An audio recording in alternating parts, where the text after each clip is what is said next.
So for Mr. C, we were going to practice a bit going to his place mat and working a bit with his settling in sort of a stay behavior. My other littles are doing some fun things off to the side. So I'm going to go ahead and bring him onto his mat. Two, if you find it's helpful, you can also sometimes practice a little bit with a few puppy push-ups, getting them comfortable. Don't mind the ruckus. They're both here today, which is also very exciting.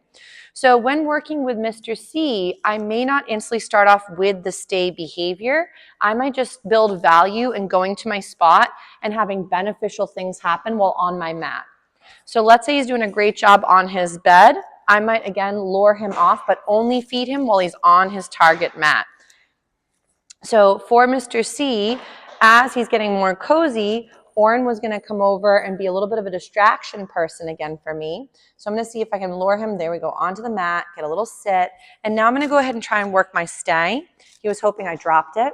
So while he's working his sit stay, we're going to feed him throughout this behavior. Right now, my helper is just being a nice walking distraction. Remember that when you're adding extra elements of novelty or difficulty is to always think about your 3Ds. So there's going to be your duration, your distractions, and your distances between your pup and you, or the distance between them working a skill or behavior as well. So for Mr. C, as he's rocking this lovely sit stay, we're going to go ahead, and again, if we didn't implement it because I was blabbing, we might get Mr. C's attention, go stay, and now again he has to hold his sit stay until we release him. Make sure there's enough space between him and you so this is not too spooky. So if Mr. C has never practiced with something brand new, you want to, again, just like I mentioned for Mr. S, is you want to keep the distraction not overwhelming or scary. If the distraction is so exciting that your pup can barely tolerate it, then we're going too fast in the steps and we're doing more flooding than actual experience and training and sort of practice. So right now, Mr. C is doing a great job. He is interested in what Oren might be doing. I might go, yes, and then feed him for sometimes watching him on his whatever it's called, his scooter. So, yeah, but you're riding a scooter. I just couldn't remember what it was called for a second. So if my puppy breaks from his position, I'm going to go Charlie, bring him back to his bed, reapply my sit and tell him to stay, and then work it again for a few little reps. So while you're doing your stays, remember, think about it as freeze tag with room service. Be careful of getting too close again, okay? So freeze tag with room service would include your puppy being fed several snacks while they're stationary and not in motion. So he says, oh, that leash tickled his side. So when your puppy is working with their stay behavior, view it again, freeze tag with room service. So we're building up in the beginning duration with multiple reps of being fed while being in the stay. As your puppy gets more advanced with this, you would start to increase, and that's a little too close, Oren, okay? I asked for a little more distance. So if your puppy breaks, reset them up, and then work the stay once more. So even if he's mostly on the target, stay, and then we feed for that again. So if in the beginning time frame is hard for your pup, make sure the snacks in between each other, there's not huge chunks of time. So in the beginning, it might be every 2 to 3 seconds. Eventually, it could be every 5 to 10 seconds, and you'd rotate through those different options. So the benefit of, again, creating this duration is that eventually your babe's ability to hold their position will get bigger and longer between the reps.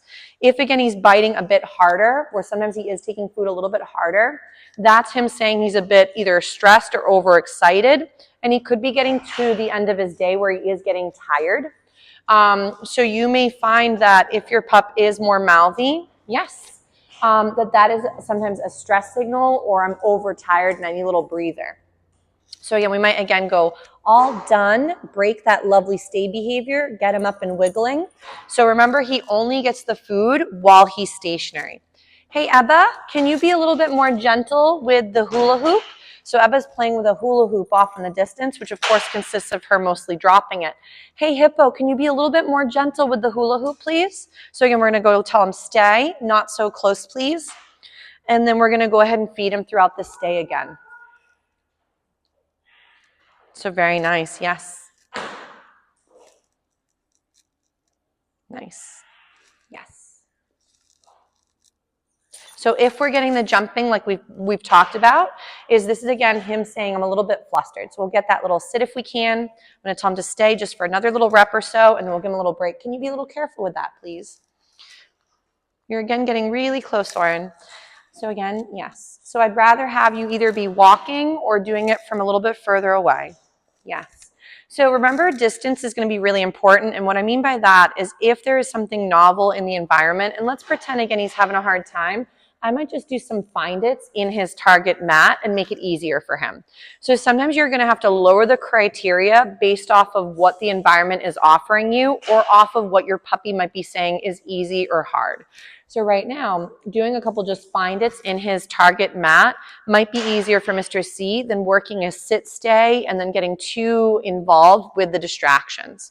So, but right now he is starting to realize that even though the others are doing other behaviors and some noises off in the distance, that he can still practice honing in on this behavior for now.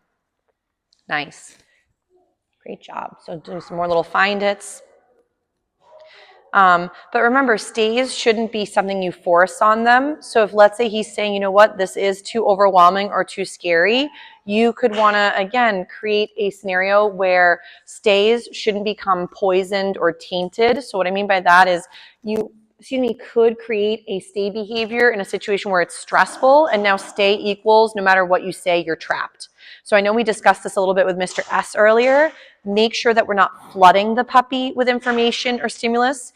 Make it more about your pup feeling safe with small enough experiences that are not threatening, overwhelming, or create a shutdown response or over-exuberant response from your puppy. Nice job. Because if he's over-exuberant, that also might mean he's overwhelmed. So again, we'll tell him again he can be all done. Nice job. And we'll get him up and wiggle. Hey, Oren, you can just use it normal, okay? Because that's not exactly how it's meant to be used. Ready? Charlie. So we'll go into a little find it, and we'll give him a little break from this lovely stay and or seeing the new thing and take a little break.